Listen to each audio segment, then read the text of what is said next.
Bom dia a todos. Hoje, 2 de agosto do ano 2022, às 8h02, eu declaro aberta a sessão da Câmara Criminal deste Agreste Tribunal de Justiça do Estado do Rio Grande do Norte e questiono os pares com relação à ata da sessão anterior. Ana Cláudia, por favor, espelhe aí a ata da sessão anterior. Possamos deliberar a respeito da sua aprovação ou eventual necessidade de retificação.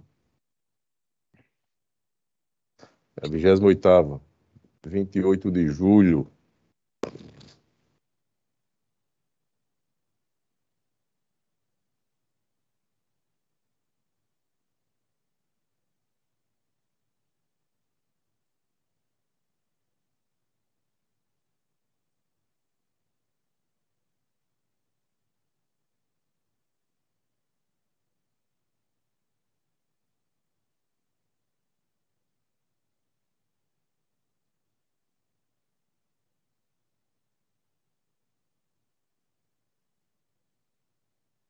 Todos de acordo?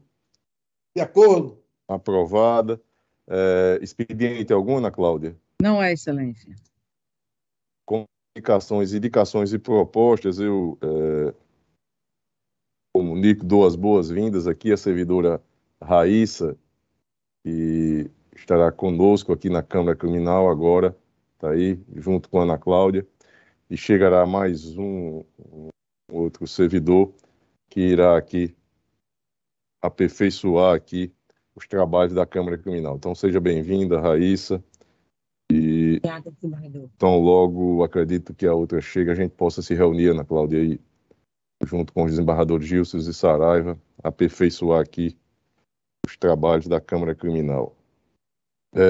Não seria uma moção de congratulações nem de aplausos, porque já o fizemos aqui na Câmara Criminal, mas tão somente que houve uma mudança na data do lançamento do livro, registrar aqui que hoje, 2 de agosto, às 18 horas, será de fato lançado o livro do senhor Manuel de Brito, ele que foi secretário de Justiça e que por muito tempo participou aqui do processo de nomeação de magistrados, época em que o Executivo também fazia parte, até mesmo aqui no segundo grau. Então, o livro de autoria de Manuel de Medeiros Brito, Tempos Marcantes, será lançado hoje às 18 horas no Complexo Noil de Ramalho.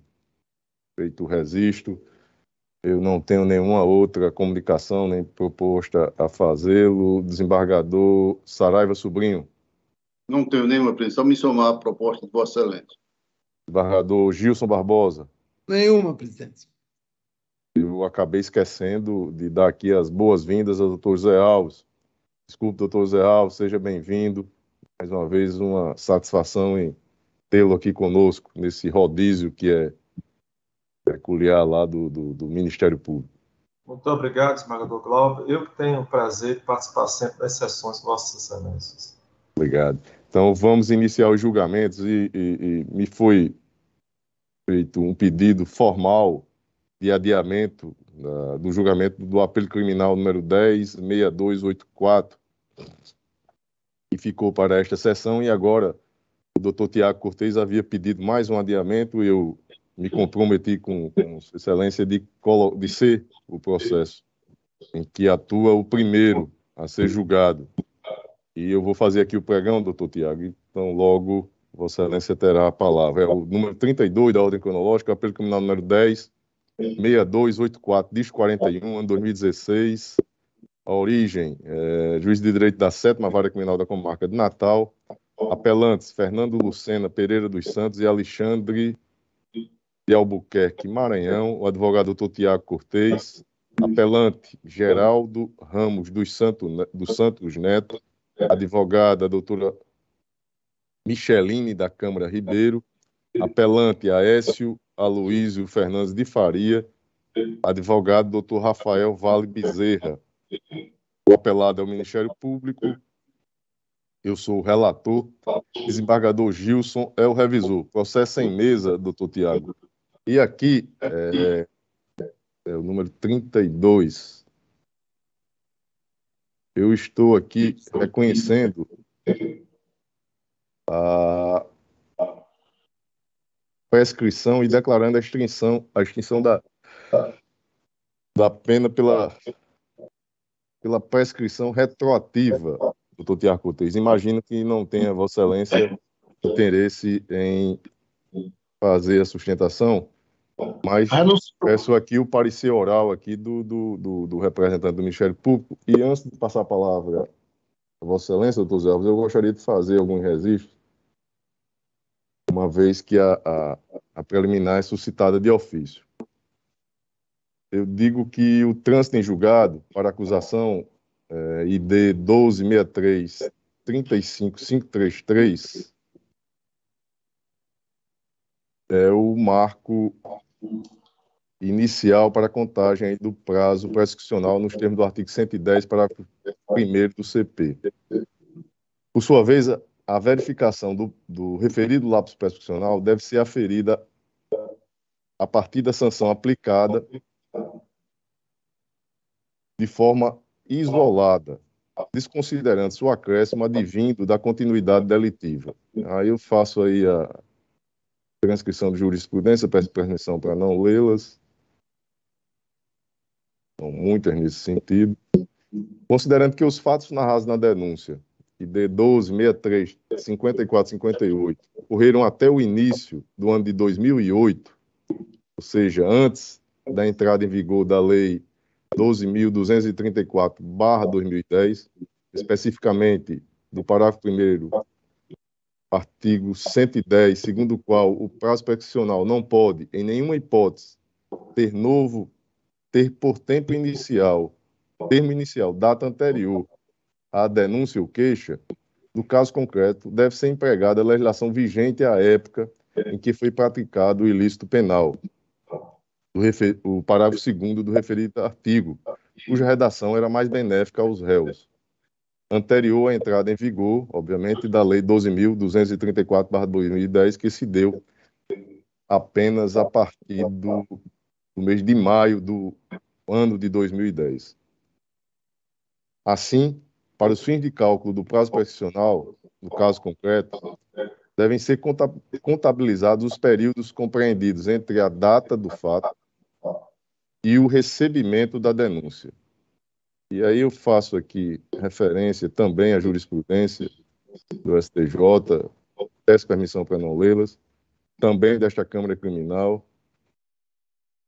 inclusive um aqui da relatoria do desembargador Saraiva Sobrinho, que também peço permissão para não lê-las, e digo o seguinte: como se vê, o exercício do cargo comissionado por parte do apelante Alexandre de Albuquerque Maranhão, cuja vinculação for engendrada pelo apelante Fernando Lucena Pereira dos Santos, deu-se até janeiro do ano de 2008.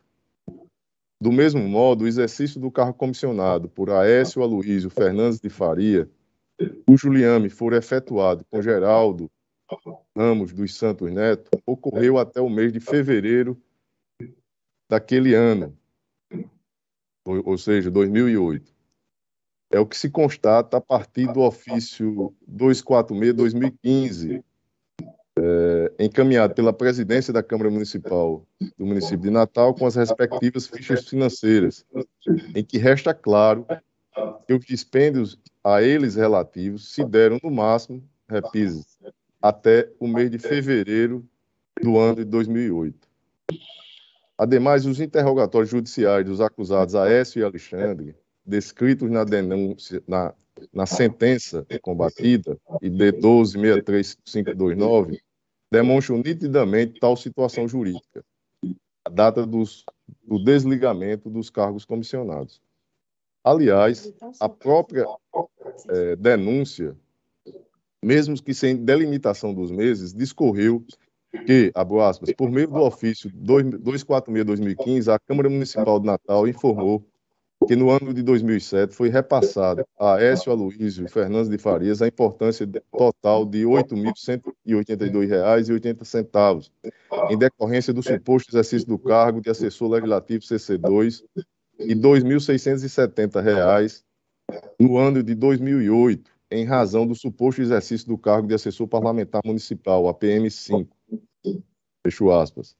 Bem como, continuou a peça acusatória, abro aspas, por meio do ofício 246/2015, a Câmara Municipal de Natal informou que no ano de 2006 foi repassado a Alexandre de Albuquerque, Maranhão, a importância de R$ 8.684,08 em decorrência do suposto exercício do cargo de assistente de gabinete, R$ 13.950,10 no ano de 2007, em razão do suposto exercício do cargo de assistente de gabinete. E, por fim, R$ 1.718,92 no ano de 2008, em decorrência do suposto exercício do cargo de assistente parlamentar. Fecho aspas.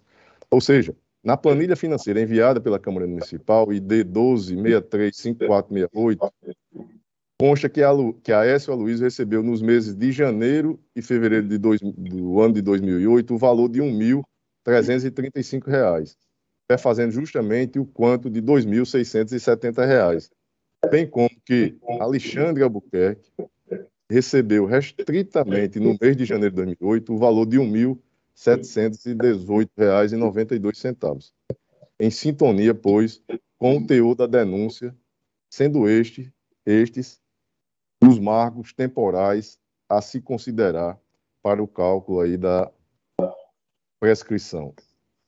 E esse seria o ponto controvertido, tanto na denúncia como na própria sentença, com relação ao recebimento da parcela do 13º salário. A sentença, ela leva a uma conclusão de que essa parcela seria recebida no mês de dezembro do ano de 2008, e aí não teríamos a prescrição, e por conta disso não foi lá reconhecida a prescrição. Acontece que, com o desligamento em janeiro e em março, o 13º salário é uma parcela proporcional que se paga ao servidor, e isso não retira esse marco inicial que já foi aqui informado anteriormente. E aí eu digo aqui no meu voto, quanto à proporcionalidade do 13º, além de ser verba inerente, intrínseca ao desligamento do Legislativo Municipal, que se deu para Aécio em fevereiro de 2008 e para Alexandre em janeiro de 2008, o próprio órgão ministerial, em sede de contrarrazões, esclareceu e reconheceu. Isso aqui no ID 1386-1556. Abro aspas.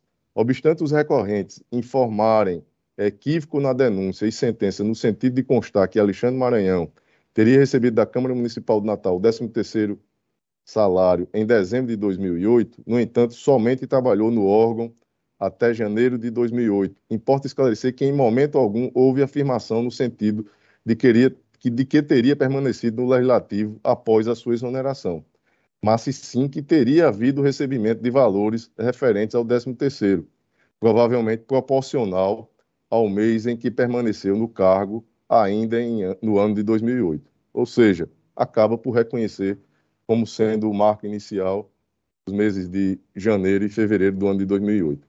Desta feita, inconteste é que os aventados fatos tidos por delituosos se deram, no máximo, até fevereiro de 2008, e tendo a denúncia sido recebida somente em 10 de maio do ano de 2016, e os apelantes sido condenados identicamente a uma pena concreta privativa de liberdade, desconsiderado aqui a continuidade delitiva, em 3 anos e 3 meses de reclusão, verifica-se que ocorreu um lapso temporal superior a 8 anos, que é o tempo exigido para o reconhecimento da prescrição quando a pena aí é inferior a 4 anos. Isto é o que define aqui o artigo 109, inciso 4 do Código Penal. Porquanto, dúvidas não pairam quanto à ocorrência da prescrição. Diante do exposto, com fulcro no artigo 107, inciso 4, artigo 109, inciso 4, 110, parágrafos 1º e 2º da redação anterior à Lei 12.234/2010 e artigo 119, todos do CP, declaro de ofício extinta a punibilidade dos apelantes Fernando Lucena Pereira dos Santos, Alexandre de Albuquerque Maranhão, Geraldo Ramos dos Santos Neto e Aécio Aloísio Fernandes de Faria. Ante a configuração da prescrição retroativa pela pena aplicada em concreto, restante consequentemente prejudicada a análise dos demais pleitos formulados no apelo. Neste contexto, eu peço aí o opinamento ministerial. Doutor Zé Alves. Excelência, inicialmente eu agradeço ter disponibilizado antecipadamente esse posicionamento para poder analisar. Eu verifiquei os autos e as datas que Vossa Excelência informa, todas estão corretas, né? Como sempre costuma acontecer com os votos de Vossa Excelência. E essa lei, a Lei 2.234, ela realmente fez essa alteração em 2010, e sendo a prescrição em matéria de direito material, deve ser aplicada a regra mais benéfica, como Vossa Excelência muito bem expôs. E da análise que fiz, de fato, os fatos estão prescritos, porque o Vossa Excelência mencionou em fevereiro de 2008, e a regra foi aplicada apenas, a nova regra, a partir de 6 de maio de 2010. Essa alteração me tirou essa possibilidade de prescrição retroativa em data anterior ao recebimento da denúncia, entre os fatos e a data de recebimento da denúncia. Então, não há, quanto a esse aspecto, nenhuma dúvida de que deve ser aplicada a regra mais benéfica. Com relação ao fato que a Excelência mencionou, também analisei, com relação ao recebimento no mês de dezembro, e concordo com a posição adotada, até porque o próprio Ministério Público fez essa referência, como a Excelência bem transcreveu, mencionou a transcrição constante de sua peça. Por tais razões, Excelência, em que pese tratar-se de fatos que foram amplamente divulgados na imprensa, não cabe ao Ministério Público fazer juízo de valor sobre a matéria, se está certo, embora, evidentemente, o transcurso do prazo tenha sido longo, 8 anos, pouco mais de 8 anos, porque a prescrição se dá em 8 anos, essa prescrição retroativa, mas não cabe fazer esse juízo de valor por implicações de ordem política ou não. Cabe aplicar a legislação independente a quem se trata da matéria. Por essa razão, Excelência, opino pelo acatamento da preliminar suscitada por Vossa Excelência. Perfeito, doutor Zé Alves. O revisor, o desembargador Gilson Barbosa, ratifica o voto? Ratifico. Desembargador Saraiva. Presidente, eu ouvi atentamente o voto de Vossa Excelência, teve um parecer oral muito bem posto do doutor Zé Alves, que, aliás, é tipo de Sua Excelência, e só lamento perder a oportunidade de ouvir o doutor Tiago Cortez. Né? E, assim sendo, presidente, eu acompanho Vossa Excelência. Eu, antes de proclamar o resultado, compartilho da preocupação do desembargador Saraiva e do doutor Tiago, que tanto insistiu para que tivesse essa oportunidade, né, doutor Tiago? Pediu adiamento aí por 2 vezes, mas é isso. Proclamo o resultado do processo julgado à unanimidade nos termos do voto do relator, em harmonia com o parecer oral do representante do Ministério Público. Um abraço, doutor Tiago. Muito obrigado, um abraço a todos, e bom trabalho. Mandar um abraço para o meu amigo Felipe Cortez, irmão do doutor Tiago, igualmente ao doutor Tiago. E acredito que ele não vai ter interesse em pedir o adiamento, não, porque já foi proclamado o resultado. Exato.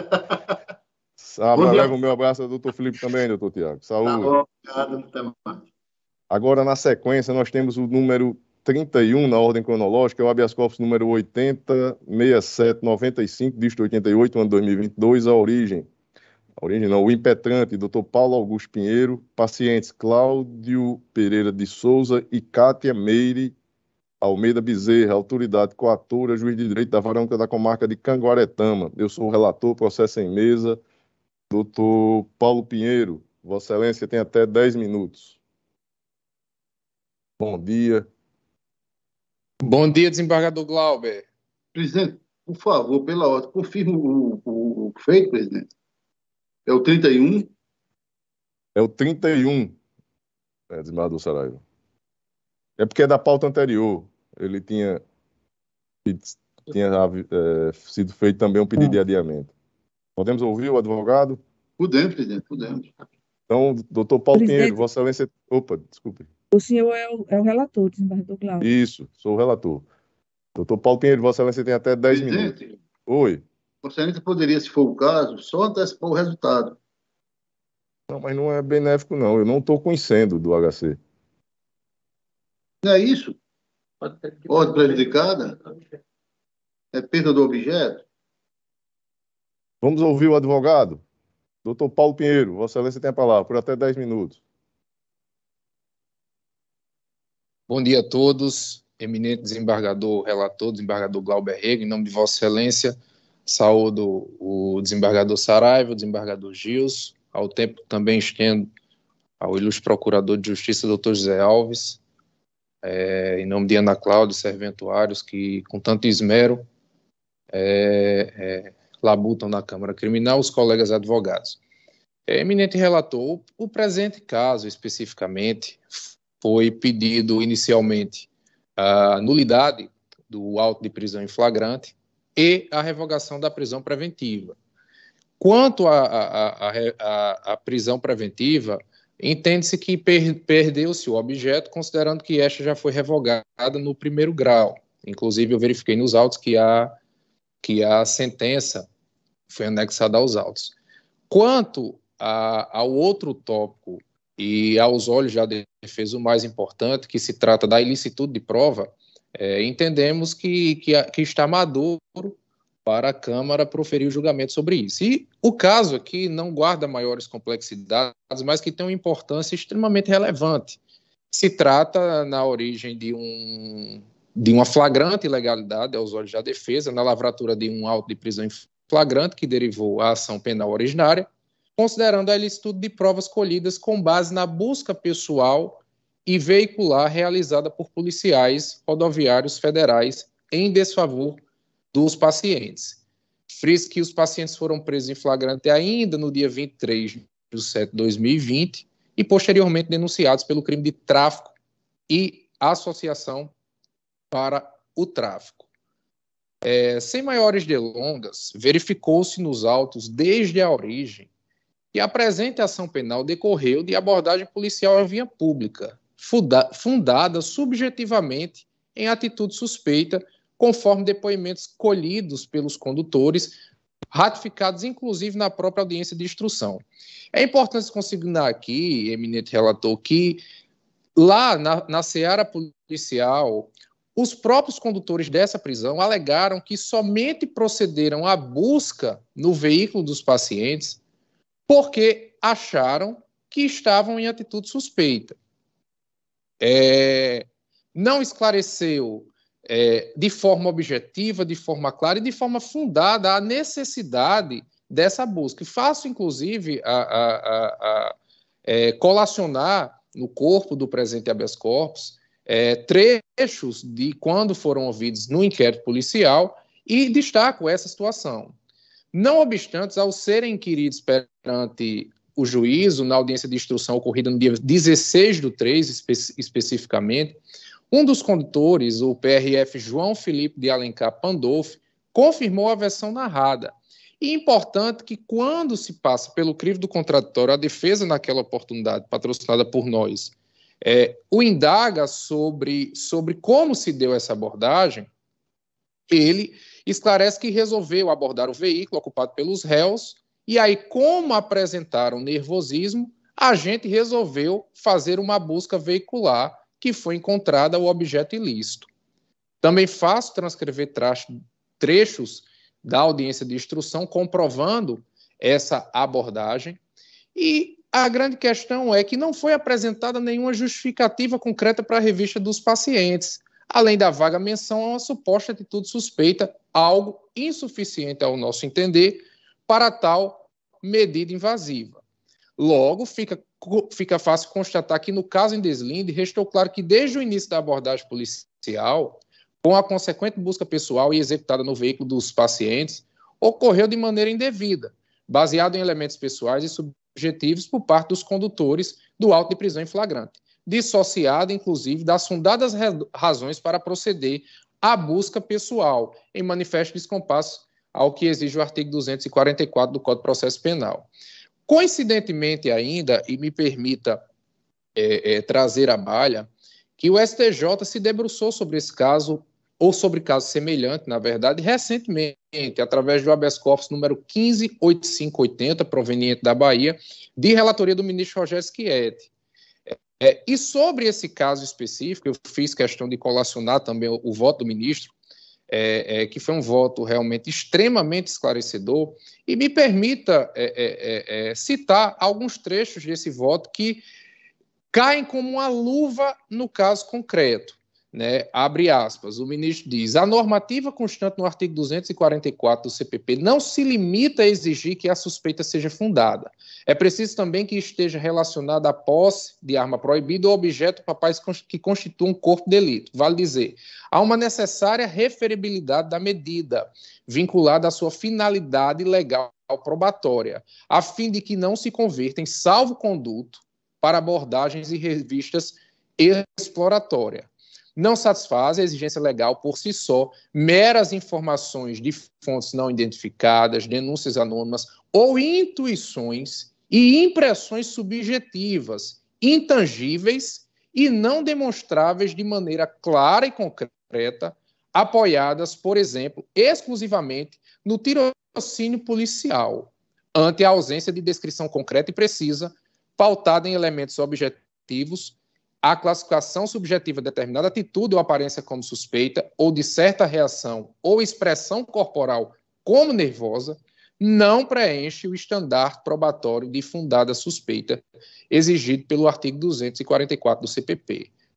Então, com base nesse entendimento, inclusive, é muito semelhante ao que se discute aqui nos autos, e abalizado nessas peculiaridades, é que a defesa, de fato, vem requerer a concessão da ordem no sentido de se declarar a ilicitude da prova obtida pelo auto de prisão em flagrante e originada e os seus derivados, conforme a ação penal, relacionado a Cláudio Pereira de Souza e a Cátia Meire Almeida Bezerra, Excelência. É assim, objetivamente, que a defesa vem requerer a concessão e, por consequência, o desentranhamento de todas as demais fontes de informações decorrentes da referida medida que originou a ação penal de origem.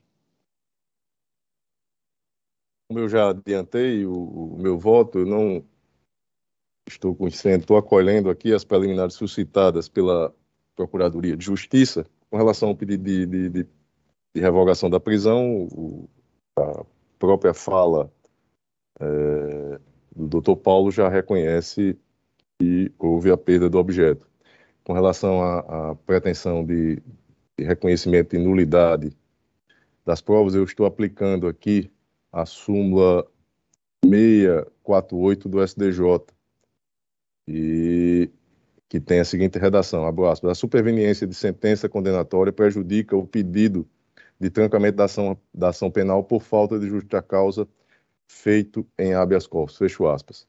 E também teríamos ainda um outro argumento. Aqui o habeas corpus está sendo utilizado como sucedâneo recursal. Essa matéria ela deve ser tratada em apelação criminal, que é o recurso e o momento próprio. Então, este é o meu voto.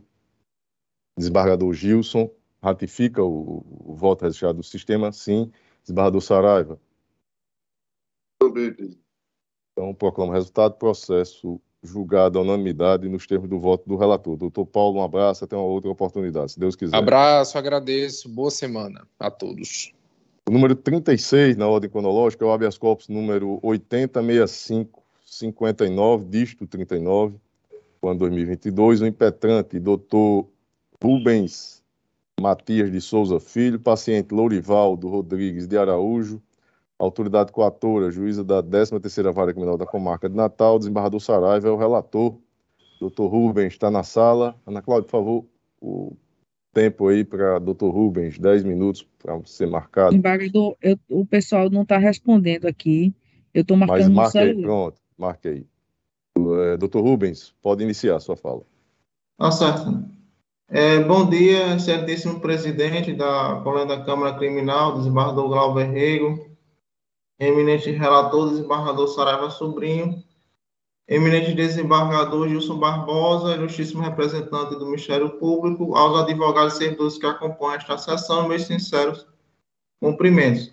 Trata-se de habeas corpus que tem como paciente o senhor Lorivaldo Rodrigues de Araújo, que foi preso em flagrante pelo delito de tráfico de drogas no dia 24 de junho de 2022.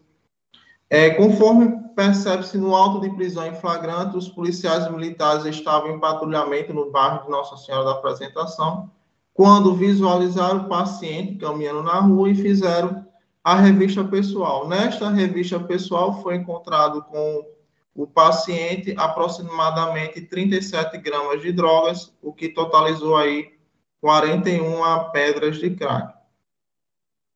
Foi levada à audiência de custódia em que houve a homologação da prisão em flagrante e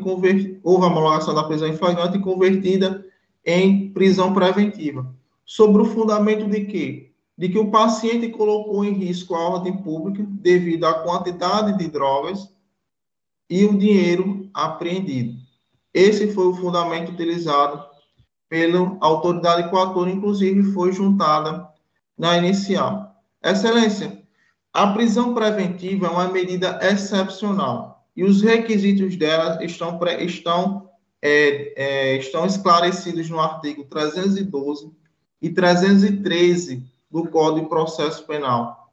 Então, em observância ao princípio da não culpabilidade, ao princípio da presunção de inocência, como uma forma de não antecipação da reprimenda, é necessário que a medida de acautelamento deve ser preencher os requisitos do artigo 312 e 313. Pois bem, um dos requisitos que estão no artigo 312 é o risco à ordem pública, que é de impedir que a pessoa viesse a praticar novos delitos ou mesmo de consumar o delito. Eu cito aqui o jurista Walter Nunes, o jurista Potiguar, que diz o seguinte, que a ideia de risco à ordem pública está intrínseca tão somente à possibilidade de reiteração delitiva e que a natureza da infração por si só, ela não é fundamento ou que venha a trazer qualquer tipo à ordem pública. Pois bem, excelência, o fundamento utilizado pela autoridade coatora de que o paciente colocou em risco a ordem pública, ela é frágil. Ela é frágil por quê? Porque a quantidade de drogas por si só não é fundamento para o decreto preventivo. Eu cito aqui o habeas corpus de número 195.900, de relatoria do ministro Gilmar Mendes, do Supremo Tribunal Federal, em que foi apreendido 188 quilos de cocaína, em que ele diz o seguinte, que nestes casos a quantidade de drogas por si só não impede o redutor do tráfico privilegiado e muito menos é fundamento idôneo para o decreto preventivo. Cito também, excelência, o habeas corpus julgado pelo STJ, inclusive recentemente, do Estado do Rio Grande do Norte, o número 713 e 381, que ele deixa bem claro que a quantidade e a natureza de drogas, por si só, não comprova a dedicação à atividade criminosa, restando desproporcional a imposição da prisão preventiva, principalmente quando não há sinais de que o réu integre a organização criminosa ou ainda exerça a prática de forma ilícita. Veja, trata-se de um réu primário que possui residência fixa, a quantidade de entorpecentes aqui é de 37 gramas, no caso julgado pelo STJ, nós estamos falando de 40 quilos de haxixe, e o paciente foi colaborativo durante o auto de prisão em flagrante. Ele não se excumiu da prática que cometeu. Inclusive, esta Câmara Criminal, no habeas corpus de número 0800-132-25/2022, julgou também a possibilidade de aplicação de medidas cautelares no tráfico de drogas, e neste caso nós estamos falando de aproximadamente 25 gramas de drogas. E de uma diversidade de drogas, nós tínhamos aqui maconha, cocaína e crack. E um dos fundamentos aqui utilizados foi justamente essa, que a quantidade de drogas, por si só, não é fundamento para o decreto preventivo. Então, excelência, a defesa entende que é pertinente a revogação da prisão preventiva e a aplicação de medidas cautelares, tendo em vista que o paciente não põe em risco a ordem pública. Obrigado, doutor Rubens. O relator, desembargador Saraiva Sobrinho, como vota, Vossa Excelência? Presidente, eu disponibilizei o voto, tive a oportunidade de despachar com o doutor advogado e, resumidamente, eu estou conhecendo e denegando a ordem. Eu ratifico o voto registrado no sistema, acompanhando Vossa Excelência, desembargador Gilson. Igualmente. Processo julgado à unanimidade nos termos do voto do relator. Doutor Rubens, até uma próxima oportunidade, se Deus quiser. Obrigado, Excelência. Até mais. Na sequência, é o número 9 da ordem cronológica, é o apelo criminal número 80, 3672 de 55, ano 2020. A origem, segunda vara da comarca de Pau dos Ferros, apelante Adilson Ramos Nunes da Silva, advogado doutor Genilson Pinheiro de Moraes, apelado do Ministério Público, desembargador Saraiva, relator. Está em mesa, desembargador Saraiva? Em mesa, presidente. Doutor Genilson, está na sala? Estou, Excelência. Bom dia, Vossa Excelência tem até 15 minutos. Obrigado. Doutor Glauber Rego, digníssimo presidente desta Câmara Criminal, doutor desembargador Saraiva Sobrinho, relator, eminente desembargador doutor Gilson Barbosa, nobre procurador doutor José Alves. Quero fazer também referência aqui à nossa secretária, Ana Cláudia, aos demais servidores desta Câmara, aos nobres colegas advogados aqui presentes, doutor desembargador presidente. Trata-se do recurso de apelação de Adilson Ramos Nunes, por entender a defesa que a pena imposta ao acusado, ao apelante, ela destoou do que preconiza o nosso ordenamento jurídico e, mais especificamente, o artigo 59 do nosso Código Penal. Inclusive, há um parecer do próprio representante do Ministério Público que concorda com o argumento da defesa e opina pela redução da pena. Adilson Ramos Nunes da Silva é tecnicamente primário. Ele foi acusado de tráfico de droga por ter sido encontrado em sua residência, numa ação de busca e apreensão, 47 gramas. E, nesse contexto, foi encontrado uma espingarda de cartucho, uma espingarda de pressão, um revólver, foi apreendido uns pássaros e também havia sido acusado de receptação. No curso da investigação ou da instrução processual, mais especificamente na audiência de instrução e julgamento, ficou esclarecido, excelências, de que o apelante realmente não receptou, não comprou objetos de origem ilícita. A moto KS, que estava como se fosse de receptação, foi provado e comprovado que foi fruto de um trabalho ilícito quando ele trabalhava na cerâmica, na única cerâmica que tem na cidade de São Francisco do Oeste. E a outra moto, Bros, tinha sido um esforço da sogra e da esposa dele, né, para fazer com que a filha ajudasse a mãe, já que ela é uma pessoa de terceira idade. De sorte, excelência, que na sentença do juiz Acó, as a imputação de crime de receptação não foi provada. No que tange a denúncia de que ele fazia parte de uma organização criminosa, isso também não ficou configurado no curso da investigação. Então, a defesa entende, Excelência, que o acusado, o apelante, deve ser beneficiado, ao nosso sentido, pela redução da pena, né?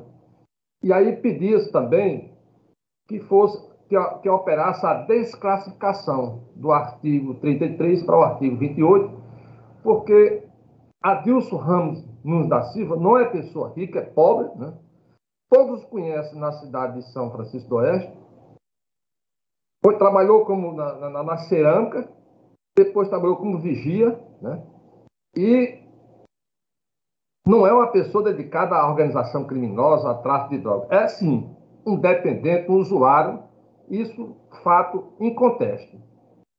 De sorte que a defesa suplica a esta Egregia Câmara Criminal, através de Vossa Excelência, pela redução, que inclusive já encontra com parecer favorável, pela redução da pena, que já encontra com parecer favorável do procurador, mas a defesa suplica, havendo a redução, pela desclassificação ou alteração no regime de cumprimento da pena. Sem delongas, espero que Vossa Excelência tenha essa compreensão, até porque na sentença do juiz Acol, ele diz que os valores que foi apreendido, R$ 7.840, que foi proveniente dos garrotes vendido a um cidadão, vendido ao senhor Raimundo Filho Feitosa, que mora no sítio Caiçara, município de São Francisco do Oeste, o juiz disse que esses valores, descontados da multa, podem ser devolvidos. Ora, se esse valor pode ser devolvido, é porque está comprovado que não é de origem ilícita. Dessa forma, Excelência, eu suplico aos conhecimentos de Vossa Excelência para acatar o pleito da defesa, no sentido de reduzir a pena ou desclassificar ou reduzir, com a mudança do regime para o semiaberto. É assim que se posiciona a defesa. Obrigado, Excelência. José Alves. Excelência, o Ministério Público já expôs a sua argumentação pelo provimento parcial do recurso, como já bem exposto pelo Dr. Genilson. E com relação à desclassificação, o Estatuto entende que deve ser mantida a decisão de primeiro grau, Excelência. Prazer revê-lo, Dr. Genilson. Só isso. Obrigado, doutor. Relator, desembargador Saraiva Sobrinho, com a palavra.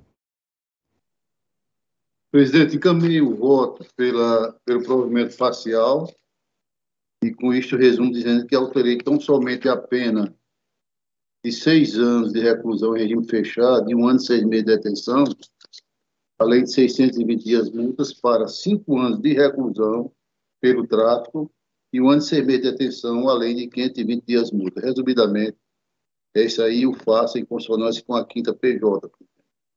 Mantendo o regime fechado, não é isso, desembargador Saraiva? Perfeito, presidente. Eu acompanho o relator, desembargador Gilson Barbosa. Por igual. Processo julgado à unanimidade, nos termos do voto do relator. Doutor Genilson Pinheiro, um forte abraço, saúde. Sem som, doutor Genilson. Doutor Genilson, o processo já foi proclamado. Teve problema lá na informática. Dando continuidade, não há nenhum outro pedido de sustentação oral. A pauta anterior, os processos já foram julgados, restando tão somente a pauta do dia, e aí o julgamento virtual, como tem sido aqui a prática de julgamento. Só lembrando, esses processos virtuais, eles são liberados para votação com antecedência, e no dia de hoje perfectibilizado aqui o seu resultado. Então vamos iniciar com o desembargador Saraiva Sobrinho. Na relatoria de Vossa Excelência, desembargador Saraiva, algum destaque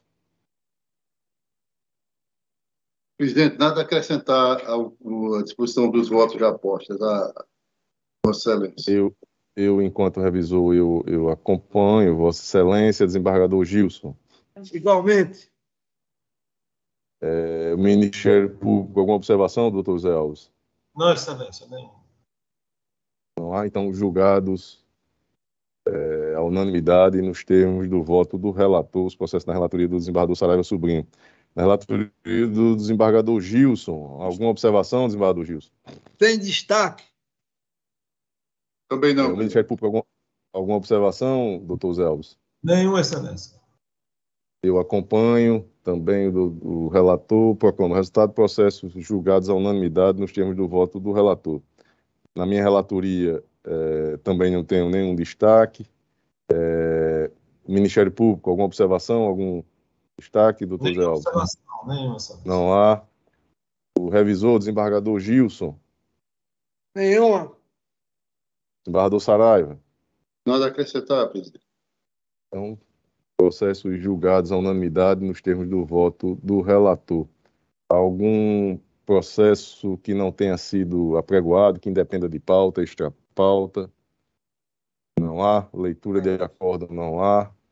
Então, antes de encerrar, somente desejar aí, a sessão ela foi antecipada para o dia de hoje, em razão de um compromisso oficial aí do desembargador Gilson, presidente do TRE, que irá participar de uma reunião aí. Pois não, desembargador Gilson? Presidente, eu quero tão apenas agradecer a generosidade e a compreensão de Vossa Excelência e também desembargador Saraiva, né, por ter concordado em antecipar. Por dever de ofício, eu devo estar viajando amanhã a Salvador. Boa viagem, desembargador Gilson. E a nossa próxima sessão é no dia... Ana Cláudia? Dia 9, Dia Excelência. Extraordinariamente também, que na quinta-feira... Também uma terça... Na dia segunda, 9 também na uma terça-feira. Na terça-feira. Então, saúde para todos e até lá, se Deus quiser.